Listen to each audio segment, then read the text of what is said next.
What is happening, beautiful people? Welcome back to another episode of Where's Haji?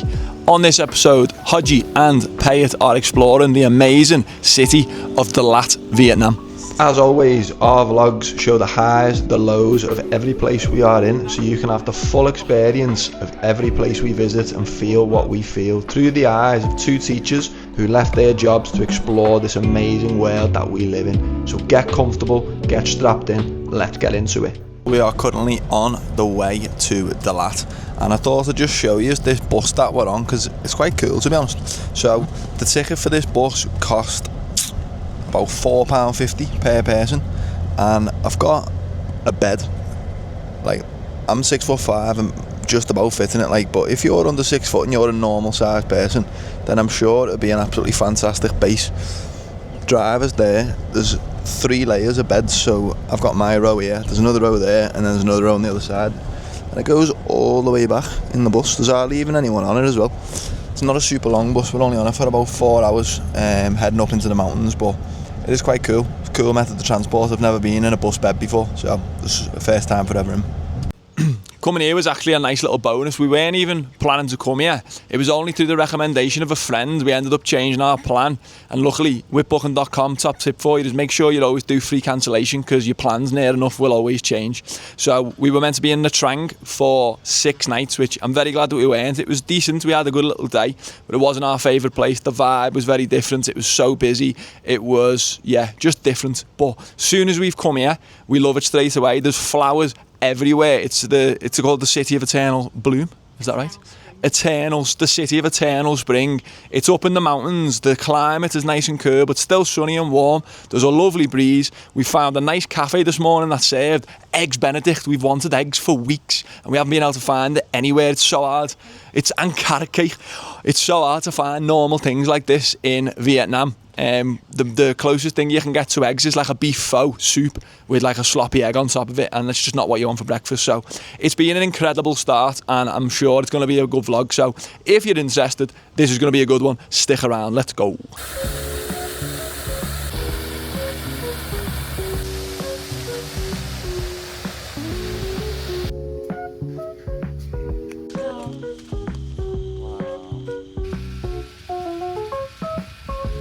To the body cam. You defo do this on purpose, don't you? You love going in front.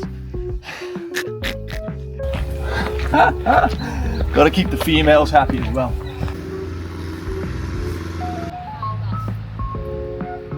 It's so nice and peaceful here, and the biggest noticeable difference straight away is just the air quality and the temperature. It's so nice. The climate is lovely compared to where we've been, like Quy Nhon, Nha Trang. You're talking 30 degrees minimum every day, and if the sun's shining, it's very difficult to go and explore and walk around. Whereas we're walking around here, it's t-shirt weather, it's nice, but there's a nice little breeze, and just because we're up in the mountains, it's noticeably cooler. So if you are someone that struggles with the heat but likes exploring, then maybe Dalat could be the spot for you. Thought this was pretty cool to plant that looks like a bird, quite mad. I've got to say, the air quality in here is absolutely stupendous. Alright, mate. Snow White's looking a bit weathered here. Oh, she's had a rough paper around there, mate. Wow, get on this. Vietnamese pigeons. Oh, and they're off! And they're off! I keep putting my DJI away thinking I'm done, and then seeing something else that's really cool. Look at this. A tree that's being platted. How on earth do you do that, and how many years does it take to plat the whole tree? I would definitely say that this place is worth a visit. It has been really cool. Nice walking around for a few hours, super chilled, super relaxing, and it was only about a £5 for 2 people. Everywhere we've been since being in Quy Nhon, we've been getting bikes because it was so cheap to get, and the fuel's really cheap, but it just makes life so much easier to get around. So in Quy Nhon we got a bike for 5 days for 500k, which is about £14, and then the same here, we got 3 days, 300k, so about £8 something, and then fuel's maybe like, I think it was a little bit more expensive here, 80k, less than a pound or a couple of pounds, but it just makes life so much easier for getting around, and it's pretty cool. So I recommend getting a bike wherever you are. So we come here expecting a quiet little town in the mountains, but it's a big city. and it's absolutely rammed because of Tết is coming up, which is the Vietnamese New Year celebration in the next few days. So it's actually crazy here. There's thousands of bikes everywhere. Driving on a bike here is mad, but it's also quite fun. I feel like I'm in Mario Kart at times. So one of the main activities really that we always end up doing in Vietnam wherever we are is going to temples, because they just seem to be absolutely everywhere and it's something to do, and they're always free, which is nice. This one's nice and calm and quiet, so we're going to have a little stroll around. There's always nice stuff, nice flowers, and it's always a very peaceful atmosphere, which I'm a fan of. Some of the bigger temples can be very touristy and hence very busy. However, this one was nice and quiet. I think one of the things that I'm finding difficult with the vlogging at the minute is first of all, the main thing that you've got to do is keep it real and keep it being authentic and being yourself. But then you see these other YouTube videos and they're always like over the top, exaggerated, and like these crazy thumbnails, and it's like they're doing the most exciting things in the world all the time, and you feel like you need to keep up with them to get more views. But I don't want to fall into that trap, because life's not like that all the time. Life can't be exciting, be 100 miles an hour all the time, and there's days where we're not doing very much. We're just walking around and seeing the temples and going to the beach and, you know, just trying to live life. But sometimes you're then filming and you're thinking, is this very exciting? Do people want to watch this? But I think it's just getting that balance between being yourself, keeping it real, doing what you do, but trying to showcase it and show people what it's really like to travel and go to these places. These YouTubers that you might look up to or watch and think their life is like that all the time, it's not real. It's fake, and it's not what life's really like. I think the best thing that you can do, the best advice that I can give to anyone, is just continue to be yourself, and people will come. People will want to watch. People will want to tune in anyway, because people like to see realness. People like to see authenticity. People like to see people being genuine, and that's all I'm trying to do. I'm trying to keep it real. They're the funny old creatures, they are, girlfriends, aren't they? Sometimes you just love them and you just look at the little face, and then next video you just want to strangle her. You watch yourself, you cheeky bugger. She's winding me up here, me shadow box, you kid. I'm only joking. Oh, you want something from me now? You want something from, oh, you want me for my bag, don't you? You little rat. See you later. Leg it, you can get your own way home. Right, that's enough faffing round for one day. I'm starving and it's time to find some dinner. Let's go. So we've just nearly forgot where the bike was, because there's about 1,000 bikes parked around here, and we were panicking for a second, but then Beth remembered. How did you remember where the bike was, Beth? Because Matt absolutely whacked me on the head. Accidentally, still. And I remembered we were next to two helmet shops, and I thought, oh, I could have done with one of them. Yeah, could have done with one of them over there, so never mind. Anyway, we found the bike, the trusty Dragon Ball Z mobile. Let's go. One thing to be aware of if you are coming to Vietnam is that food is actually really hard to find. And when I say food, I mean like good, what you feel is safe food. There's loads of restaurants. You put in on maps like restaurants and it'll come up with things that say like 5-star, like look at that, there's absolutely loads. We've just spent like an hour trying to find somewhere that we think is good, because loads of them you get there and it's like some woman's kitchen and she's cooking there and it's got like a dead dog in the front. We've seen dead pigs outside. We just went to a place there and it's like the menu had fried squid, worse than that, fried frogs. Pig or dead. Intestines, snakehead soup was on the menu. Obviously when I go somewhere like that, I'm like, I don't want to eat here. It's off-putting.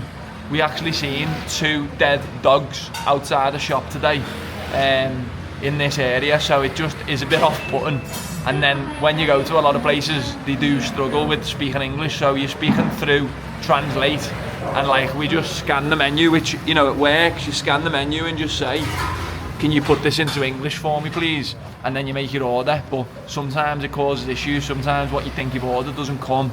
So just something to be aware of if you're coming to Vietnam. I haven't been to Bali or Thailand yet. From what I've heard, the food in Bali, Thailand is amazing, and it has a nice balance between Western and Eastern, whereas here is just very Vietnamese. And unless you want a pho, which is like noodle soup, it's hard to get normal food. Man's an absolute dab hand on the chopsticks now. Oh, that chili's just gone right in my mouth. Whoa. Hit the back of your throat. Yeah, wow. Yeah, it is nice. The pho is good, but there's just only so many times a man can have noodles and soup. It's like, imagine having pot noodles every day. Like, you would get bored of it. So I am excited for other food in like Thailand and Bali. So as you get to the more rural parts, and I say rural, it's still a city, but we're in the mountains. There's definitely places where you can capitalise on saving money. And look at this, at the side of the road here, there's a little market. And my mate's over there with his little truck, pulls up and just sells coconuts from the back of his truck. 7k. 7k for a coconut. I give him 20 for two, give him a little bit extra because it's just ridiculously cheap. He cracks it for you, and he gives us a little seat at the side of this lovely little lake here. So compared to Da Nang, say there, was paying 50k for coconuts, which I thought was still really cheap. So it just shows you how cheap things really are, especially when you come out to the slightly more rural places. Ooh. Oh, what the hell? It's massive guinea pig. Wow. It's proper random this. We've come to a puppy farm and there's guinea pigs everywhere and giant guinea pigs. Capybara. Hello, mate. Hello, lads. Hey. I've never seen anyone stroke one of these. Go on, Beth. Tickle his belly. Tickle his belly. Go on, see if you'll roll over. Hello, lads. No way, they've got raccoons as well. Get on this. No way. I thought raccoons were like vicious. They look so cute. Oh. Look at this guy chilling. Hello, lads. Looks like a teddy, doesn't it? Oh, I don't want to stroke it, but I'm scared he's just gonna go start turning all feral on me. Oh, they're lying on top of each other. He's having a little nap. Look at this. Oh my god, this place is amazing. No way. They have golden retrievers. They have big dogs and small dogs. Hello. Hey, buddy. Oh, hello. No way, you look so happy.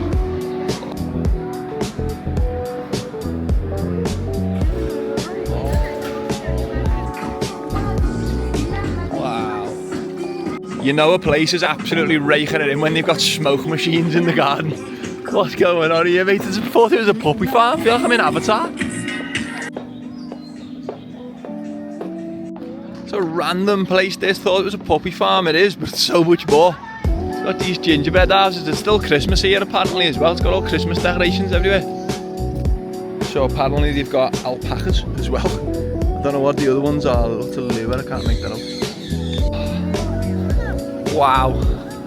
This place is so cool. It's absolutely roasting now. It's about 28 degrees. That's what it feels like anyway.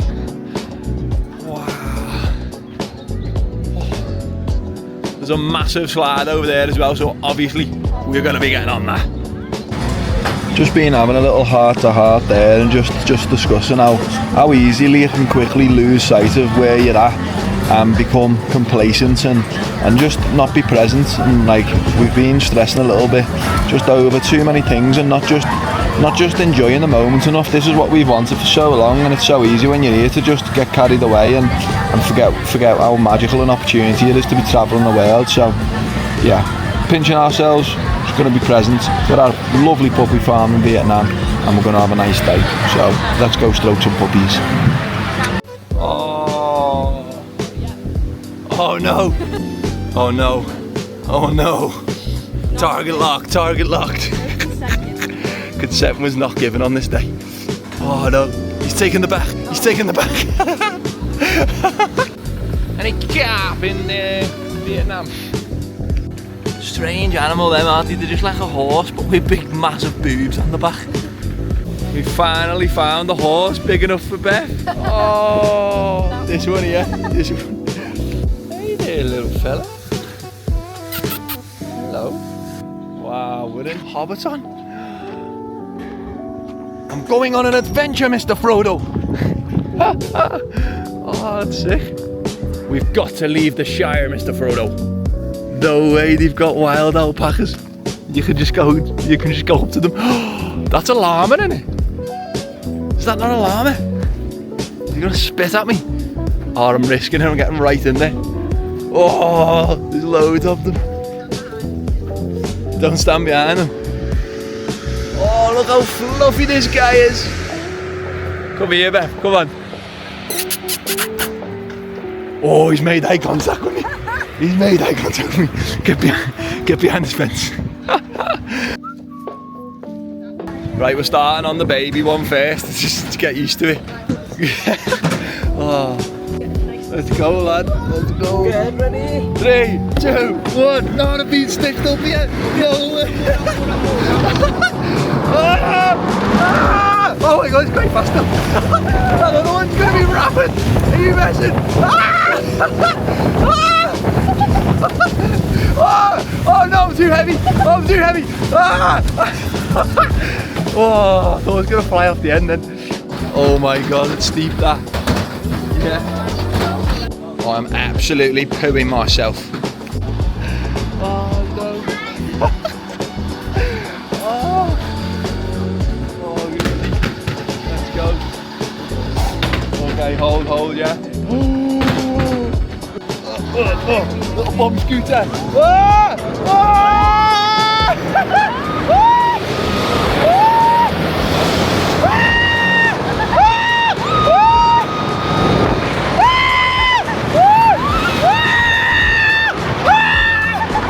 Oh my god! Wow, rapid that! Whoa! Again! No! No way, we're VIP, we've got to lift back up to the top. Come on, little golf buggy. Oh, this place is about £3 to get in. Bargain, mate, absolute bargain.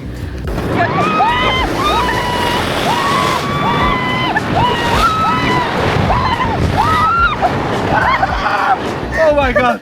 We've proper standing. Well, since we're going to be away probably for Christmas next year, it's probably going to be somewhere sunny. We're just going to get our Christmas photos in now, so we're going to have a little photo shoot. With the Santa. Right, the only thing I'm saying with Puppy Farm is, I'm not going to say we've been scammed because it is really cool here. There's loads to do. However, they actually don't have any puppies. I was a little bit disappointed. I was hoping for puppies. They've got gorgeous little golden retrievers like this little dude. They're all adult dogs, but look at this little face. Look at this little face. He's so cute. So we've had a good day and I definitely recommend coming here. No, we made the mistake of buying some food and they're all going crazy. Bethany is the herder. God, make sure you give it to our guy. Oh my god, it's absolute chaos. It's absolute chaos. Oh no, it's chaos. It's chaos. Make sure you give it to our guy. Oh my god. Oh my god. Oh my god. Imagine having loads of golden retrievers at home. Oh my god. Bet's in heaven here. Hey, shit. Oh my god. Oh my god. Wow, mate, get on this. You thought Lidl on a Sunday was bad. This is a supermarket on a Friday afternoon. Absolutely rammed. We'll never ever say no to a few chicken thighs. That was busy. That, mate, just took us about 25 minutes and I'm not even exaggerating just to get. I only wanted a bit of juice. Ended up getting a few bits of chicken. That was busy. That was Lidl on steroids. Nice little spot for a stop off. A little bit of supermarket chicken. Bit of budget backpacking. Not gonna lie, I'm quite jealous of this young man here. That's a cool photo, that, right now. That is a cool photo. I'm not paying a tenner to get on a horse and get a photo though. Whoa. Oh, he's just threw something in. I thought it was a massive fish. Some Chinese kids just flew a baguette in. Gonna be a tough crossing, this one. This woman straight in there, just put her hand out. Whoa. Wow, just follow her. Go. Oh my god. Nah.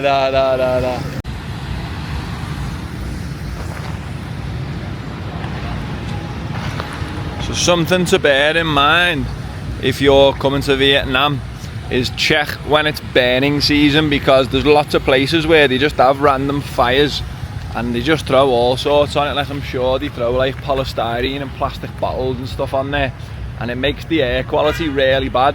So if you're someone like Beth who suffers with a bad chest, sorry, she's calling you out there, you know, if you've got asthma and that, it can be quite bad. And on the bikes, especially when you're riding, like I'm actually going to buy a mask just to wear just when you're on the bike, because it's actually really bad. Like your chest gets bad, feels thick, it just, the air feels dusty, and you need goggles or like a skiing mask or something on, because it gets right in your eyes. So something to be aware of. Check when it's burning season if you're coming to Vietnam.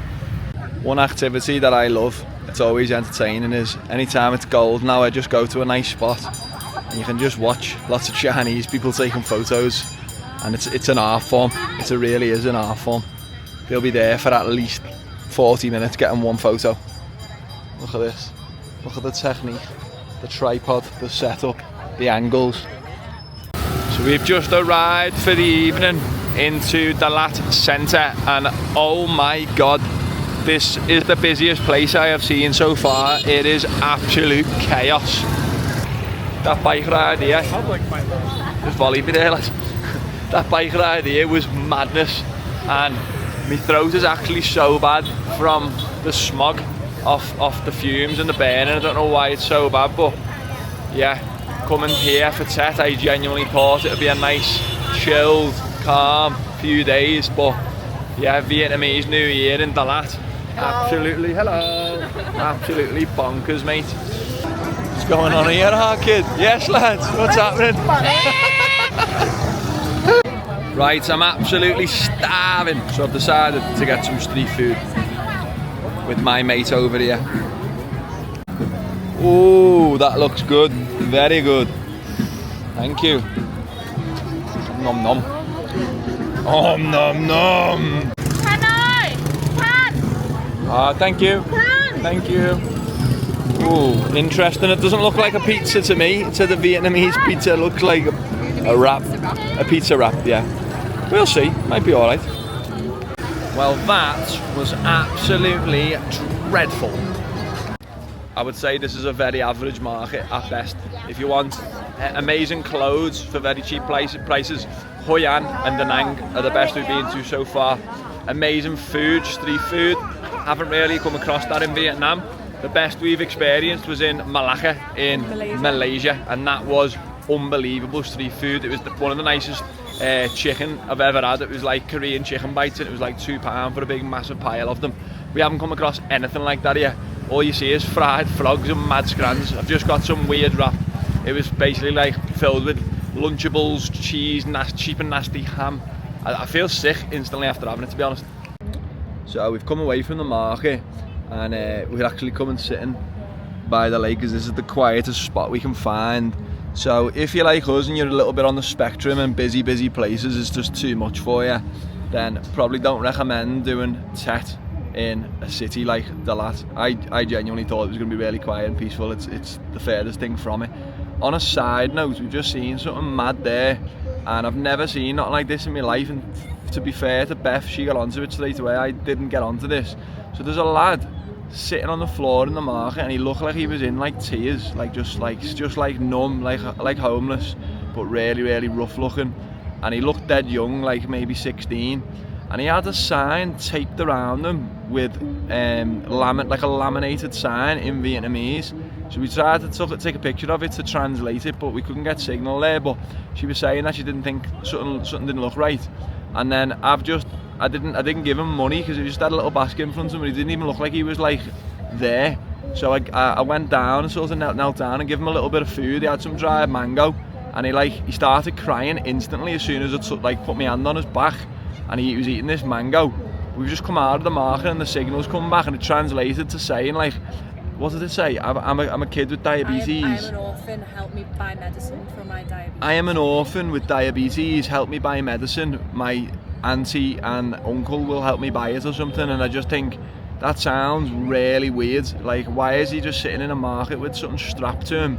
And Beth, I've never seen Slumdog Millionaire, but Beth said it's on Slumdog Millionaire. People like use kids and like abuse them to then get money out of people, and then like I've never heard of that, but if that's what's happening there, which it looks to me a bit dodgy, like that is just sickening, and it's scary to think what really goes on in these places, like in the underworld.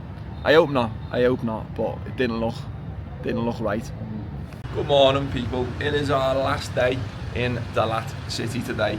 It is also Valentine's Day, so we are going to have a nice chilled day, bit of romantic stuff. We're going to go for, hopefully find a nice massage and treat ourselves. We did want to get up for a sunrise hike, but we just decided we were just too tired. We valued the sleep today. So it's 8 AM now. We're going to go for a little short hike. We're going to go have a nice day. We're going to go to our favourite breakfast place that we've been enjoying recently, and then we're going to see where the day takes us. So last day, let's go. Right, we're about to head up to this, I say mountain, probably a hill like, but as I mentioned yesterday, the fumes are really bad, so I don't have a mask yet, so I'm going to compromise. I'm going to do a little bit of a makeshift mask and use a pair of Nike compression bills. Get it over the head, and you've got yourself a nice little filter. Okay, sometimes you just gotta work on the spot, and don't worry, they have been washed, there's no skiddies. Let's go, people. Little Valentine's Day hike. Nice, feels like we're back in Formby Woods on home soil here. It's a nice breeze, it's a nice temperature. There's no thousands of bikes flying past everywhere. We've only seen one other person, and that's what we want, a bit of peace. We've come to the realisation that we are not built for these chaotic, crazy cities. It's too mad. You feel like your body's on high intensity, high alert all the time, because you literally got to be so you don't get run over. So it's nice to hear some birds chirping. This is definitely one of the worst parts about Vietnam, is just the amount of rubbish everywhere. So we're on like a hike up a hill, and we're not even like anywhere near the city, and people just come and dump stuff, loads of crap, and they start burning it all, and it's like plastic bottles and that, and I don't know if they're just not educated about rubbish and burning, you know, and fuels, but it's not good. It's literally everywhere as well, like all over the place here. You can just see rubbish and little burn marks. Oh, a bit sketchy. So peaceful. We haven't seen hardly anybody. No way, look at this little few Buddha tunes going off in the middle of the mountains here. I'm confused where the tunes coming from. It's just this box in the middle of absolutely nowhere. Get the tunes on, lad. The Buddha's having a little rave. We've almost made it. It's starting to get a little bit sweaty now, like. But this is probably the most rural place we've been. We've been hiking for about an hour, and we're in this very, very small little village in the middle of nowhere, really. It says there's a coffee shop just up the road, and the views are really nice, so we have to walk. No, we just walked all the way here. We just got here, the coffee shop's closed, man. Oh, looks so nice as well, look at this. Lovely little seating area looking over the valley. Never mind. Ah, pretty gutted that the coffee shop was closed. That was my little carrot on the stick, that, but never mind. The views are lovely, and it was a nice walk. First bit of actual proper nature we've had. Felt like we were at home a little bit. Getting a power walk on now. Need to get back. We keep doing the same thing where we say we're going to get up at 6 in the morning and go and hike before it gets hot. End up having a lie in, starting at 9 o'clock, and then halfway through it's absolutely roasting. So we've made it to where we wanted to go. Heading back, time to get a scran, because I am starving. I'm going to introduce, right, Inspirecam episode 3. We are sat in a lovely little cafe in Dalat in Vietnam. Nearly forgot what it's called, Da Nang. And I am sat with this amazing man. He invited us to come and sit on the table with him, and he's got a message for you. Here we go. Well, first off, you forgot how old I am. We have two baked potatoes. Oh, we got baked potatoes. Hey. Yes, that was good timing. I'm with the British blokes and they're having beans for breakfast and lunch. Unbelievable. My son is a comedian. Auntie. Okay, auntie as well. My Auntie. son. While it's here, we've got to enjoy Yeah. Auntie, that's right. This is awesome because my son actually has a bit in his comedy show that he does. He's a comedian from Maui, and he actually talks about British people and beans. So it's apropos. You guys bring it. I've never seen beans. Oh yes. I don't know what. Nice. Now, if I was a typical American, I'd be hamburger and French fries and drinking sugar and Probably, yeah. yeah. But Awesome. Beans. Yeah. Okay. Name, story, where you from? My name is Hona. I'm actually an enrolled tribal member from Standing Rock Sioux tribe. So although I'm a white boy, I'm actually Lakota Indian. My mom, you would not recognize us. There's such a contrast between us two, as how Indian she looks and how Indian I don't look. I'm very interested in indigenous people. I'm here in Vietnam trying to meet the mountain people of Vietnam. Wow. The mountain yard is what the French call them. It's remarkable. There are similarities. There are two cultures that share the matriarchal society. They're very family oriented. It's all about what you can give to your family and to your group of people. So I think it's a very important message that we should all be looking at for guidance in this time when individuality and selfishness is kind of put on a pedestal, like it's the greatest thing. It doesn't matter what your morality is. It's how much money you make. It's a reversal of human story throughout history has been just the opposite. You can see I also have a teaching degree by how I'm having no problem going on about whatever I want to go on about. So thank you for sharing. Yes, love. Just we should learn more about love and not less about the angst that's going on. Like the United States is a great example of what not to do as a country, how to turn half the country against the other half, all to make $1 selling commercials.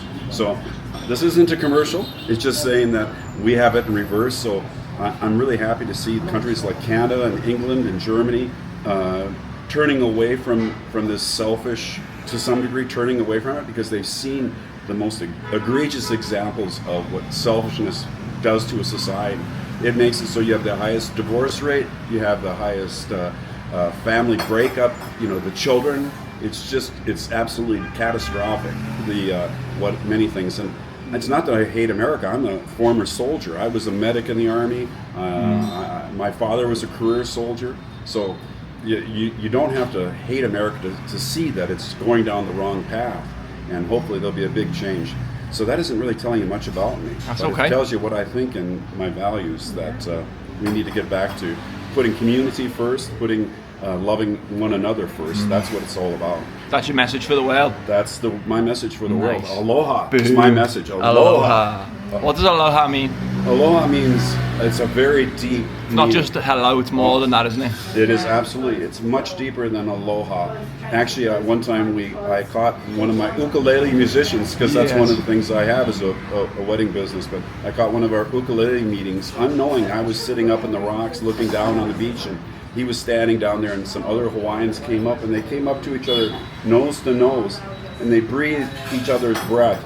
Wow. And so there's a whole nother level of what aloha means. Yeah. But typically aloha means hello and goodbye, but there is, as I say, More. a much deeper meaning to the word aloha. It means love and friendship, and to show kindness and affection for each other and support each other. Yeah. And that's my message to the future. Nice. Support each other. Love that. We're on the same side. It's Thank these you. other people that try to make us against one another.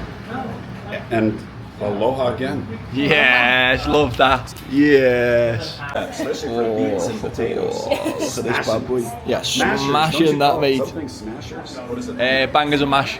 Bangers? Smash. Sausage and mash. I think that's what you mean. Oh, little Valley Day treat. We've gone for a big fat juicy burger. A bit stingy on the chips. I'm sick of this. Keep going, gassing the well, stingy on chips. And a Philly cheesesteak sandwich. Happy V-Day, babe.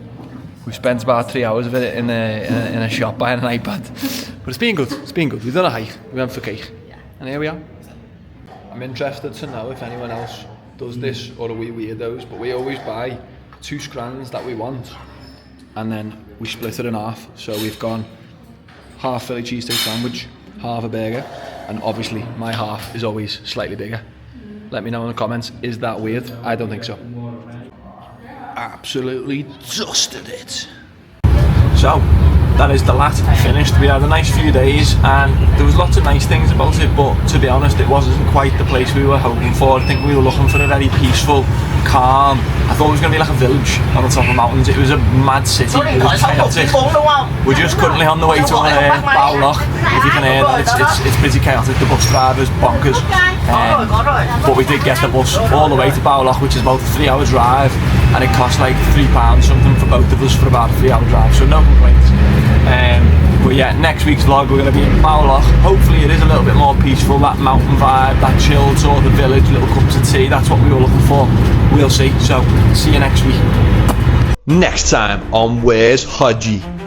We've just arrived in the city of Bảo Lộc in the mountains, and straight away they've got the rammers on. The best seat in the house, come on! It's a big risk, big reward, look at this. Yes, girl!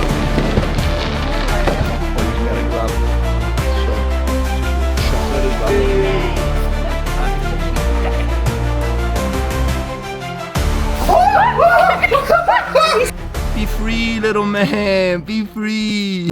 Nice one for watching. Don't forget to subscribe, leave a comment, and I'll see you next time.